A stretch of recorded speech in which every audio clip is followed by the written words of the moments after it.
Buonasera e ben trovati all'appuntamento serale con il nostro telegiornale. E proprio oggi, 2 giugno, è stata inaugurata la nuova sede della Prefettura di Udine. L'edificio in via Pracchiuso nacque come monastero, fu poi riconvertito in caserma di cavalleria e in seguito in ospedale militare. A fare gli onori di casa è stato il prefetto Marchesiello, che ha detto: questa deve essere la casa di tutti gli udinesi.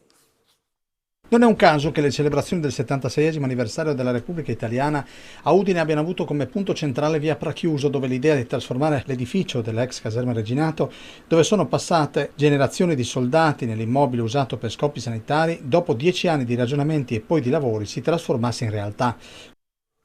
E in prefettura oggi si è esibita la Filarmonica di Vergnacco con la presenza del gruppo storico di Borgo Pracchiuso e sono intervenuti anche dei cittadini che hanno ricordato il passato dell'edificio.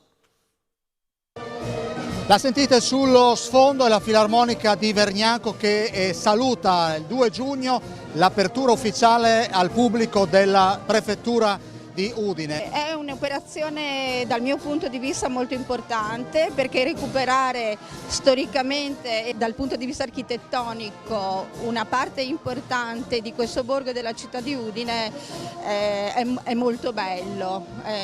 Diventa un centro amministrativo, però anche nello stesso tempo rivitalizza sicuramente questa parte di Udine. Lei per una notte che cosa ha fatto qua? Niente, allora io ero congedante, ero un semplice militare, era scarsità di ufficiali, mi chiama il furiero e dice: Montina, tu che sei un più vecchio, anziano come militare, stasera devi prendere il comando di picchetto e sarai responsabile della struttura. Ma guarda che io non sono nemmeno cavallo, no, lo sappiamo, quindi tu sei più anziano. Ha realizzato un sogno. Un sogno, sì. Dopo 56 anni sono riuscito a vedere dove ho fatto i miei 10 mesi, tra virgolette, di naia. Qua c'era l'osservazione, il reparto chirurgia, il reparto medicina, laboratorio analisi, c'era il dentista, c'era il reparto ufficiali, c'erano parecchi reparti.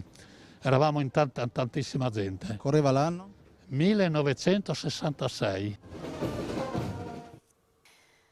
Ed è tutto per questa sera, grazie per aver seguito il nostro telegiornale. Buona serata, arrivederci.